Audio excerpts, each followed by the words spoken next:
उनके सबसे बड़े अधिकारी हैं और प्रमुख सचिव का जगह जगह फोन जा रहा है कि जहां भारतीय जनता पार्टी हारे वहां पर काउंटिंग स्लो करिए।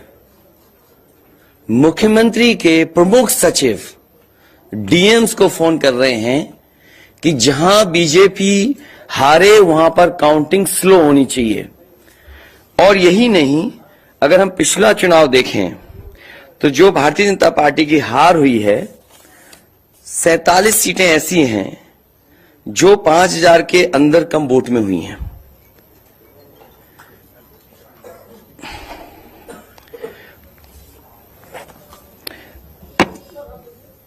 सैंतालीस सीटें ऐसी हैं पिछले चुनाव की जहां पर 5000 वोट के कम फासले से भारतीय जनता पार्टी जीती है।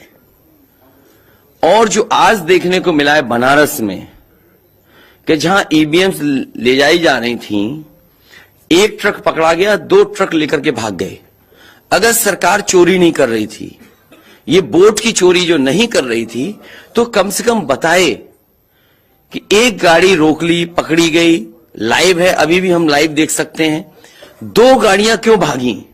अगर कोई चोरी नहीं थी, प्रशासन ने, सिक्योरिटी ने इतना इंतजाम क्यों नहीं किया? इतनी फोर्स है, अभी इलेक्शन की फोर्स गई नहीं है यूपी से, तो आखिरकार अधिकारी क्यों नहीं कर रहे थे? क्या वजह है कि बिना सिक्योरिटी, बिना इतने इंतजाम के ईवीएम्स जा रही हैं? और ईवीएम्स के बारे में ये मानना है कि किसी भी वेयर हाउस में रखी हो या किसी भी स्ट्रांग रूम में रखी हो, तो बिना प्रत्याशी के जानकारी के आप मूव नहीं कर सकते हैं। अगर आपको ईवीएम्स को मूव करना है तो कम से कम जो प्रत्याशी चुनाव लड़ रहे हैं उनकी जानकारी में होना चाहिए। और सोचिए, मुख्यमंत्री आवास से प्रमुख सचिव, मुख्यमंत्री जगह जगह फोन कर रहे हो और डीएम्स को बता रहे हो। ये घबरा गए उसी दिन जिस दिन अखबारों में कुछ जगह आया कि कहीं पार्क की सफाई हो रही है, कहीं घर की सफाई हो रही है। और आप में से वो लोग हैं जो जमीन पर घूमे हैं, जो जमीन पर चुनाव चल रहा है, वो भारतीय जनता पार्टी के खिलाफ था, जनता के अंदर नाराजगी थी। ये जो कल एग्जिट पोल आए हैं, मैं एग्जिट पोल पर बोलना नहीं चाहता था, लेकिन जो एग्जिट पोल आए हैं वो कहीं ना कहीं परसेप्शन ये क्रिएट करना चाहते हैं कि हां भारतीय जनता पार्टी जीत रही है, जिससे वो चोरी भी करें अगर, वो भी ना पता लगे कि हां चोरी हुई है। इसीलिए अगर हमने वोट दिया है तो मैं अपने नौजवानों से, किसानों से और आम लोगों को कहूंगा कि उतनी हमारी जिम्मेदारी बनती है कि वोट को हम बचाएं। अगर वोट नहीं गिना जाएगा तो लोकतंत्र कहां जाएगा? और ये लोकतंत्र की आखिरी लड़ाई है। मैंने कई बार कहा कि उत्तर प्रदेश का चुनाव लोकतंत्र की आखिरी लड़ाई है। इसके बाद तो जनता को क्रांति करनी पड़ेगी, तभी बदलाव आएगा। इसलिए मैं अपने पार्टी के लोगों से और जो सच्चे ईमानदार, सच्चे सिपाही हों, सच्चे अधिकारी हों, सच्चे पत्रकार हों, कम से कम आगे आए और लोकतंत्र को बचाने के लिए खड़ा हों। और मैं अपनी पार्टी के लोगों से कहूंगा कि जब तक काउंटिंग न हो जाए तब तक कम से कम ये नजर रखें और लगातार निगरानी रखें कि कैसे वोट बचाया जा सकता है, कैसे जहां पर मशीनें रखी हैं कोई किसी का आना जाना ना हो। ये लोकतंत्र के लिए बहुत ही खतरे का समय है।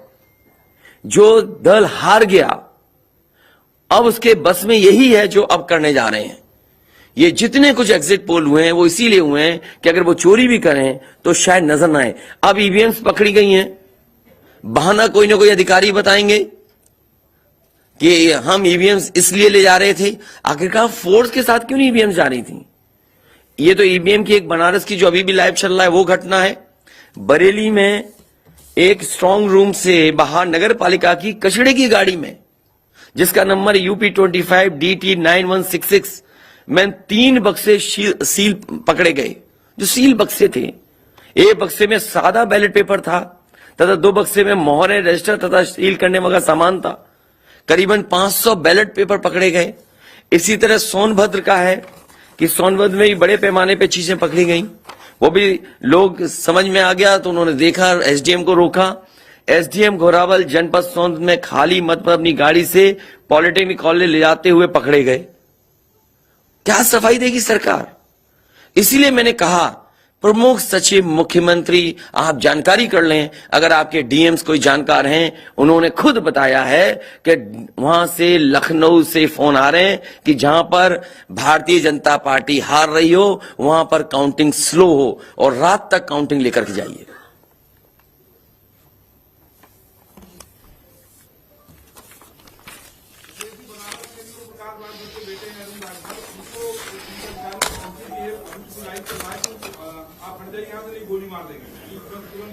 तो मैंने आपसे कहा कि ये लोकतंत्र का आखिरी चुनाव है। इसके बाद तो जिस तरीके से आजादी के लिए लड़ाई लड़ी गई थी उसी तरह की हमें और आपको क्रांति करनी पड़ेगी। मैं तो अपने नौजवानों से अपील करूंगा कि जहां किसान इतने साल बैठे रहे तब सरकार झुकी, कम से कम 3 दिन लोकतंत्र के अखंड प्रहरी बनकर के ईवीएम्स को बचाएं और चुनाव को बचाएं। डीएम वाराणसी की तरफ से बयान आया है। मैं किसी डीएम का इसलिए नहीं मानूंगा। डीएम कौन होता है? अगर प्रमुख सचिव मुख्यमंत्री फोन करेगा, डीएम क्या कर सकता है? डीएम की क्या हैसियत है? वो ये कह रहे हैं कि ये कर्मचारियों की ट्रेनिंग के लिए ये ईवीएम्स है। ये फिर जो प्रत्याशी लड़ने रहे थे उनको आखिरकार डीएम ने क्यों नहीं बताया? डीएम अगर ये जवाब दे रहा है तो उस डीएम से पूछिए कि डीएम ये बताओ कि तुमने जो प्रत्याशी चुनाव लड़े थे उसके बारे में क्यों नहीं बताया उन प्रत्याशियों को? ये डीएम आखिरकार किसके नीचे काम कर रहे हैं? और बनारस जैसी पोस्टिंग किसी डीएम को मिली होगी, इस डीएम को मैं भी जानता हूं। जब पहली पोस्टिंग मैंने मुजफ्फरनगर दी थी, मैं नहीं जानता हूं ये डीएम कौन है, किसकी सिफारिश पे ये मुजफ्फरनगर पहली बार गया था। बेईमानी करा रहा है ये डीएम। और जवाब ये डीएम का कि ट्रेनिंग के लिए जा रहे हैं। तो आखिरकार पॉलिटिकल पार्टीज को क्यों नहीं जानकारी दी? क्या जवाब है उनके पास इसका? और जब बाकायदा गाइडलाइन लिखी हुई है यहां पर कि आप ईवीएम्स का मूवमेंट नहीं कर सकते, आप कैसे ईवीएम का मूवमेंट कर रहे हैं? आप पूछिए जिन्होंने दिया बयान। अरे भाई मैं तो कह रहा हूं किसी आपने जो पॉलिटिकल चुनाव लड़ रहे हैं उनके बारे में क्यों नहीं बोल रहे हैं आप? और आप भी डीएम की बात को मानते हो? मैं वर्जन बता रहा हूं। वो वर्जन इसलिए बोल रहे हैं क्योंकि सरकार एक भाषा बोलेगी, ऊपर से नीचे तक भाषा एक बोलेगी। आप बताइए, जब समाजवादी सरकार का चुनाव था, इलेक्शन कमीशन ने जो शिकायत की उस अधिकारी को हटाया गया? आज इलेक्शन कमीशन ने किसी अधिकारी को हटाया हो? एक अधिकारी अगर इलेक्शन कमीशन हटाया हो तो बता दो। मुझे कोई उम्मीद नहीं, इसीलिए मैं कह रहा हूं कि लोगों को लड़ना पड़ेगा। अगर लोकतंत्र बचाना है तो कहीं ना कहीं तैयारी करनी पड़ेगी लोकतंत्र बचाने के लिए। जो गाइडलाइन है, आज जो बैलेट पेपर पकड़े गए हैं सोनभद्र में, जो बैलेट पेपर पकड़े गए हैं आपके बरेली में, जिस तरह ईवीएम्स को ले जाया जाता है, ये सवाल बड़ा है। अधिकारी वही भाषा बोलेंगे जो उनको बोलने के लिए सरकार कहेगी। वो नहीं चाहते कि ओम प्रकाश राजभर जी क्या भूल गए? इलेक्शन कमीशन याद नहीं है? ओम प्रकाश राजभर जी नॉमिनेशन के लिए गए, इनको अपमानित नहीं किया गया? क्या प्रशासन कार्रवाई कर रहा था? स्वामी प्रसाद मौर्य जी के साथ क्या व्यवहार हुआ? कोई भूल जाएगा इन बातों को? और चुनाव भर में क्या भाषण थे, क्या भाषा का इस्तेमाल था? हर जगह डराने का काम जनता को। इलेक्शन कमीशन को लेकर आप बात कह रहे हैं, कोर्ट का ऑप्शन लेंगे क्या? ये अलग बात है। कम से कम इलेक्शन कमीशन को ये देखना चाहिए, खुलेआम जनता देख रही है, आज के जमाने में लाइव है कि किस तरीके से ईवीएम्स को ले आया जा रहा था। चुनाव आयोग को सबसे पहले जिलाधिकारी बनारस पे कार्रवाई करनी चाहिए कि आखिरकार उसने किसी को कॉन्फिडेंस में क्यों नहीं लिया। अगर मशीनें जा रही थी तो प्रत्याशियों को क्यों नहीं बताया गया? पॉलिटिकल पार्टीज को क्यों नहीं जानकारी दी गई? अगर ये गाइडलाइन में है कि नहीं है इलेक्शन कमीशन के, आप ईवीएम्स को एक जगह से दूसरी जगह मूव करा रहे हैं, आखिरकार इसके लिए जिम्मेदार कौन है? आप ईवीएम लेकर जा रहे हैं, अब 2 दिन की बात है, काउंटिंग होनी है।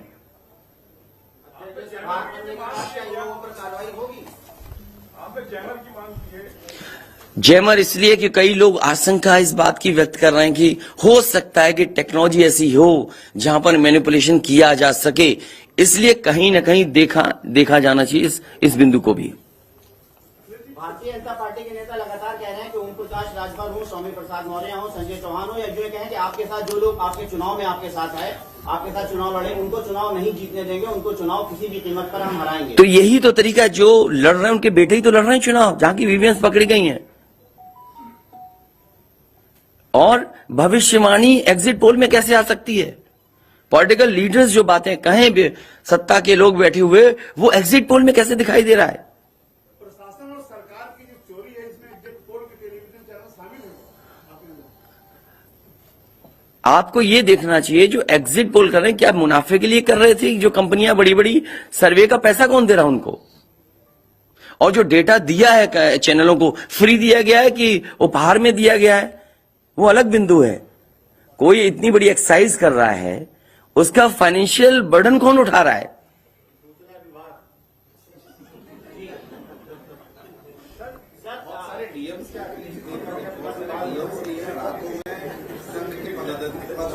ये तो बातें, ये सच कह रहे हैं आप। जो बात, ये जो सवाल के रूप में जानकारी दे रहे हैं, ये सच्चाई है। जो आप सवाल के रूप में दे रहे हैं, ये सच्चाई है। आप बताइए, इनके साथ गलत व्यवहार हुआ, क्या कार्रवाई की प्रशासन ने? वीडियोज हैं सबके। जब ये नॉमिनेशन के लिए गए आप, क्या वीडियो अवेलेबल नहीं है? क्या कार्रवाई हुई उसमें? स्वामी प्रसाद मौर्य जी के ऊपर जो अटैक हुआ, उसमें क्या कार्रवाई हुई? मेरे क्षेत्र में जो प्रत्याशी चुनाव लड़ने आया, तो उसने अपने आप अपनी गाड़ी तोड़ी, अपने आप गाड़ी तोड़ी खुद की, और आरोप लगाए समाजवादियों पर।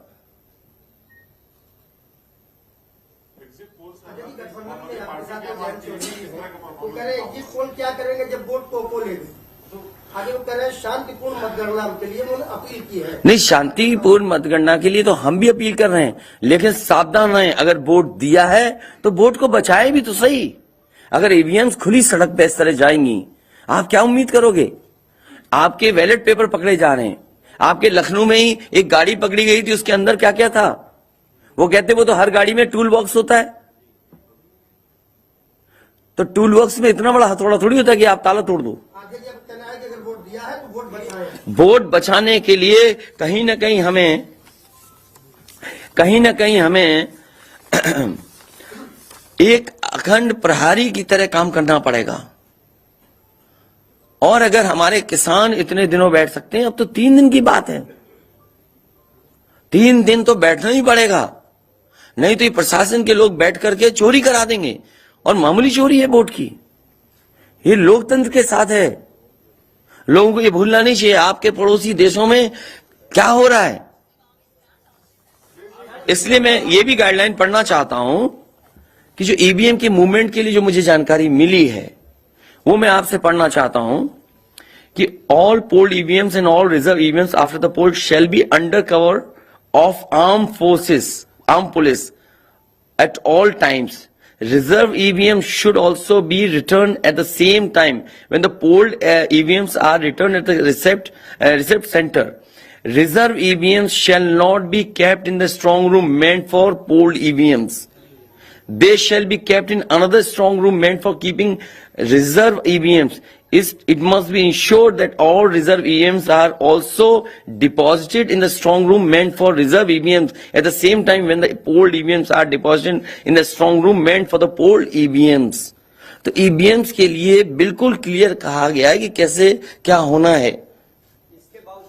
और भाई जांच भी कौन करेगा? अगर डीएमई जांच करेगा तो क्या उम्मीद करोगे आप उसके लिए? सवाल है कि अब इसके आगे क्या, आप अब क्या करेंगे? इसके आगे जो पॉलिटिकल पार्टी हम तय करेंगे क्या करना है। अगर हमें कोर्ट का भी सहारा लेना पड़ेगा, लेकिन उससे पहले हम अपने पार्टी के कार्यकर्ता, नेताओं और जो हमारे सच्चे पत्रकार, सच्चे पुलिस फोर्स में लोग हैं या वो लोग हैं, उनसे भी मेरी अपील होगी कि कम से कम लोकतंत्र को बचाने के लिए आगे आए। कोर्ट से पहले मैं आप लोगों के माध्यम से अपील करना चाहता हूं, ऐसे तमाम लोग जो लोकतंत्र को बचाना चाहते हैं वो कम से कम आगे आए। जैसे कि आप कह रहे हैं कि बरेली, बनारस और सोनभद्र में ईवीएम का मामला सामने आया है, इससे कांग्रेस की मतगणना में बेईमानी होगी, ये श्योर है। आपने पंचायतों का चुनाव देखा था, भारतीय जनता पार्टी ने खुलेआम वोट को लूटा। जनता को याद है, महिलाओं के जो कपड़े फाड़े गए, छीने गए, महाभारत के अलावा अगर किसी ने किया तो वो भारतीय जनता पार्टी ने करके दिखाया। क्या कार्रवाई की गई उस समय बताइए? इलेक्शन जो आपका स्टेट इलेक्शन कमीशन है, शिकायतें हुई, क्या कार्रवाई हुई उनके ऊपर? क्या कार्रवाई हुई पुलिस के ऊपर? क्या कार्रवाई हुई उन लोगों जिन्होंने वोट को छीना? इसलिए मैं अपील करता हूं आपके माध्यम से, जो सच्चे पत्रकार हैं, सच्चे अधिकारी, पुलिस फोर्स, लोकतंत्र को बचाने के लोग सामने आए, जिससे लोकतंत्र बचाया जा सके। माननीय मुख्यमंत्री जी, ये जो घटनाएं हो रही हैं, ये हताशा और निराशा आपकी जो है वो पराकाष्ठा है। क्या ऐसा कुछ होगा? क्या समाजवादी पार्टी मैं नौजवानों से विशेष अपील करूंगा, और इसलिए अपील करूंगा, मैंने वो तस्वीरें देखी कि नौजवान वोट डालने के लिए लोकतंत्र में कैसे निकल पड़ा। अगर उसने वोट डाला है तो कम से कम वो वोट बचाए। अपना कैसे वोट बचाएगा? गिनने से कैसे गिनती में लाएगा? और ये कोई ये मामूली घटना नहीं है। जो लोग लोकतंत्र पर भरोसा करते हैं उनके अंदर आक्रोश होगा, ऐसा नहीं है कि गुस्सा नहीं होगा उनके अंदर। इसीलिए मैंने कहा कि 5,000 के अंतर में सीटें जो जीती गई थी भारतीय जनता पार्टी की, वो 47 हैं। और मैंने इसीलिए कहा कि प्रमुख सचिव मुख्यमंत्री जिलाधिकारियों को फोन कर रहे हैं कि काउंटिंग स्लो की जाए। और बैलेट के लिए हम लोगों ने अपने प्रत्याशियों को और जो एजेंट्स हैं, हमारे इलेक्शन एजेंट्स, उनको समझाया है कि बैलेट को किस तरीके से काउंट करना है, कैसे रखे जाएं, उन सब को समझाने का काम किया। और आप में से जो लोग बनारस गए होंगे वो जानते होंगे कि बनारस साउथ समाजवादी पार्टी जीत रही है, अयोध्या समाजवादी पार्टी जीत रही है। ये घबराहट है बीजेपी को। पवन पांडे जीत रहा है, ये घबराहट है। किशन दीक्षित जीत रहा है, ये घबराहट है बीजेपी को।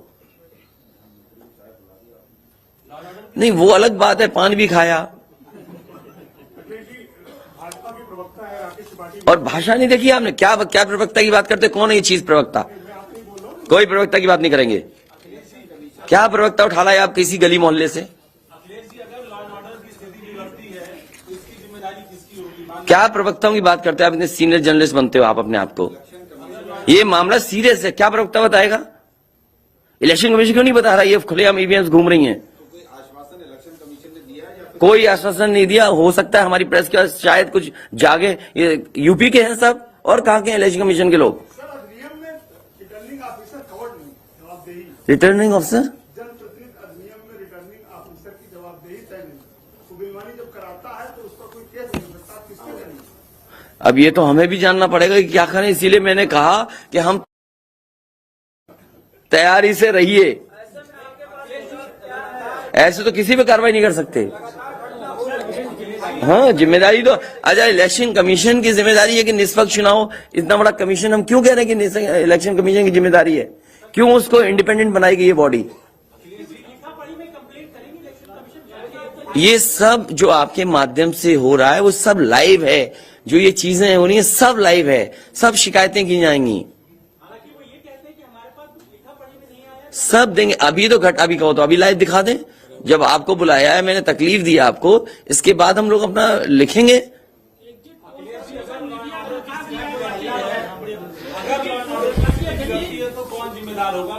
इलेक्शन कमीशन जिम्मेदार है इसके लिए। ईवीएम्स खुलेआम जा रही हैं, बैलेट पेपर कूड़े के डब्बे में पकड़े जा रहे हैं, गाड़ी का नंबर हम बता रहे हैं आपको, एसडीएम लेकर के जा रहा है।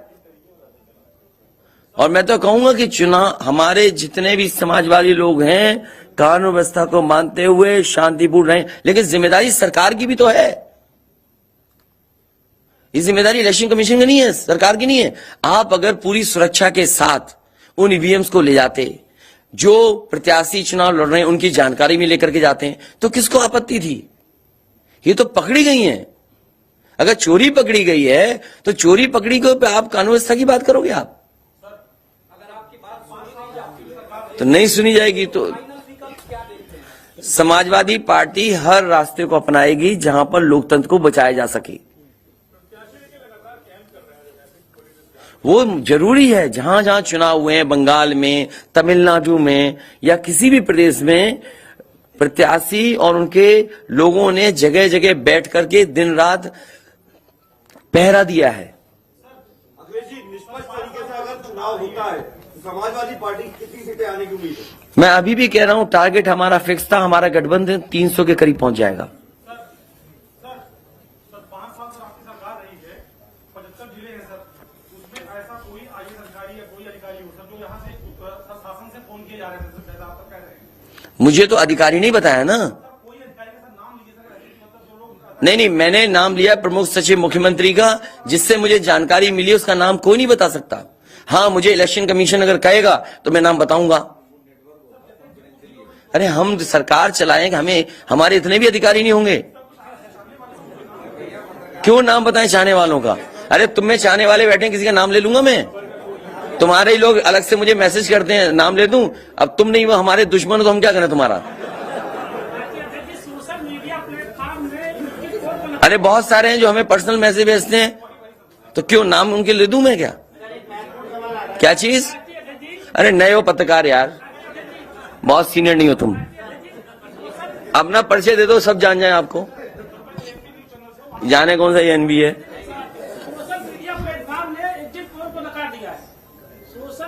इसीलिए मैं कह रहा हूं आपसे कि एग्जिट पोल है कि जो चोरी करी जाए उसको ढका जा सके।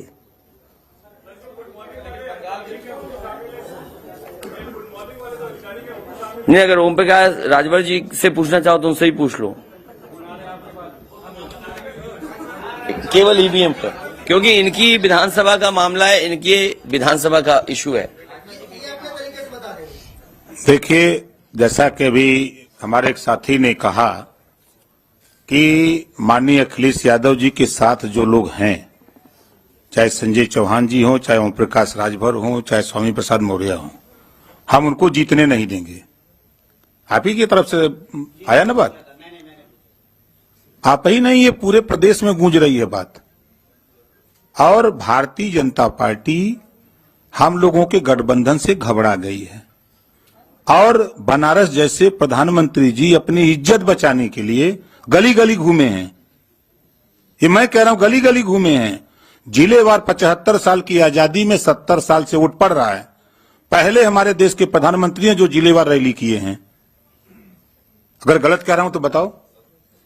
पहले प्रधानमंत्री हैं और पहली बार मैं देख रहा हूं इतनी बड़ी दुश्मनी। मैं उसी दिन कहा था जिस दिन नामांकन के समय जिलाधिकारी और वहां के कमिश्नर की मिली भगत से जब 3 लोगों की एंट्री है नॉमिनेशन कक्ष में, तो सैकड़ों गुंडे वहां कैसे पहुंच गए? पहले सवाल वहीं खड़ा होता है। उसी दिन मैंने कहा था आप लोगों के सामने पेश करके लखनऊ, डीएम बनारस और कमिश्नर के होते हुए निष्पक्ष चुनाव नहीं हो सकता। आज खुलासा हो गया। जब चुनाव आयोग की गाइडलाइंस है कि चाहे खाली ईवीएम हो चाहे कोई ईवीएम, अगर वहां स्ट्रांग रूम से निकालना है तो वो वहां चुनाव लड़ने वाले उम्मीदवारों को सूचना दे, तब उसके बाद वो वहां से ले जा सकता। और प्रशासन की निगरानी में। और 3-3 गाड़ियां भाग रही हैं। शायद हमारे लोग वहां नहीं होते। 2 गाड़ी तो चली गई, एक गाड़ी जबरी जब खड़ा हो गया किसी तरह जान बचा के तो रोका, तुरंत उसके चारों टायर का हवा निकलवा दिया हमने। निकालो नहीं तो ये भी ढकेल के लेके चले जाएंगे। वही देखिए, दिख रहा है ना इतनी ईवीएम मशीनें कैसे वहां आई। सवाल तो इस बात का है। तो देखिए, वहां के जिलाधिकारी और कमिश्नर जो वहां हैं, इन पे हमारा खुद भरोसा नहीं है।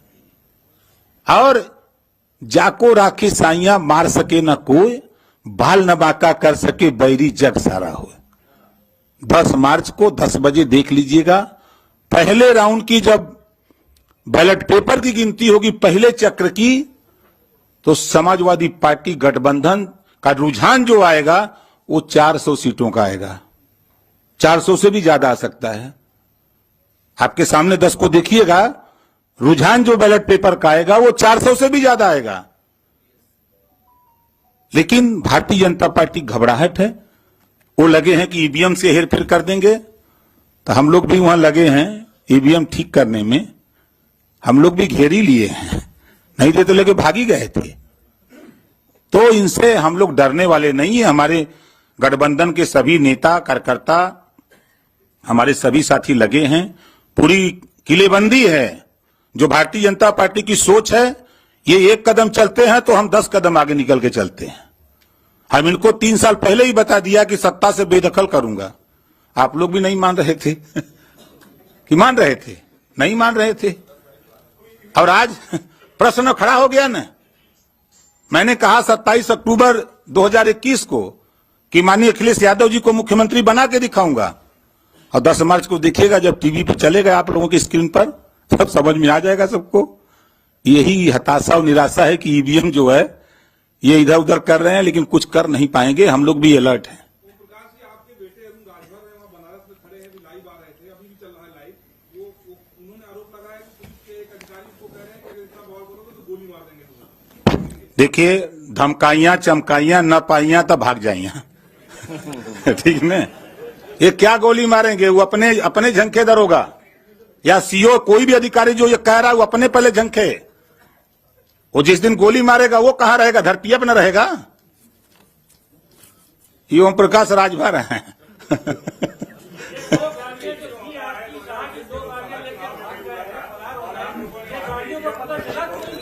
भैया मेरे, हम लोग तो एक घेर के रखे, दो तो वो भी किसी तरह वो हमारा आदमी आगे खड़ा वो मार देता, धक्का मर जाता, लेकिन वो भी ढीठ था। अब जाति का ठाकुर था, यो बात है।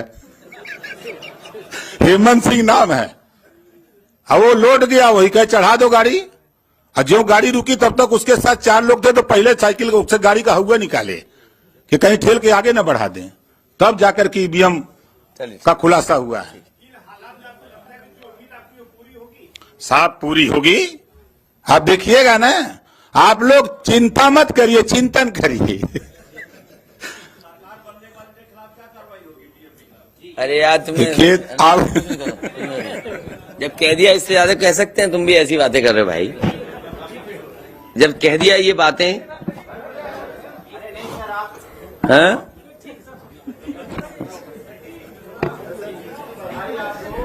नहीं, अभी मत जीत की बधाई दो। अभी जीत की बधाई हम लेंगे और मिठाई भी बांटेंगे आपको। और देखिए, एग्जिट पोल आ गए, बीजेपी वाले मिठाई का ऑर्डर नहीं दे पाए। हैं? क्या बीजेपी का? नहीं, हम तो खिला ही रहे, कल से ही खिला रहे हम तो। हाँ, हम तो कल से खिला रहे मिठाई। और ये लाइव फिर दिखा दो। अभी लाइव चल रहा है ना। बताइए, अगर अभी तक लाइव चल रहा है, पिछले कितना टाइम, आधा घंटा 45 मिनट हो गया, उससे ज्यादा टाइम हो गया, अभी तक प्रशासन वहां पर अपनी मशीनें लेने नहीं आया। आप सोचिए आप। तो इसका मतलब यह है कि वो डरे हुए हैं कि चोरी कर रहे थे, पकड़ी गई।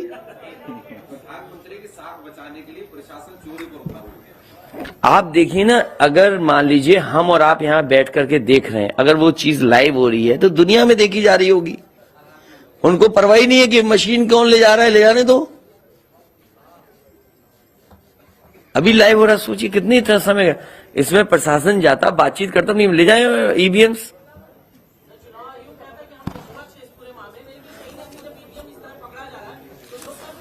इसीलिए तो मैं कहता हूं, सच्चे पत्रकार भी हमारी मदद करें, सच्चे अधिकारी मदद करें, सच्चे जो लोग हैं, जो अगर आज नहीं तो कल अफसोस होगा। इसीलिए जो लोग लोकतंत्र बचाना चाहते हैं वो सब आगे आए।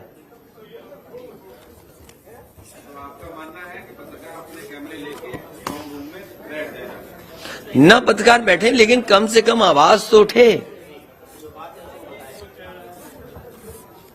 चलिए, बहुत धन्यवाद आप सब लोगों का, बहुत धन्यवाद।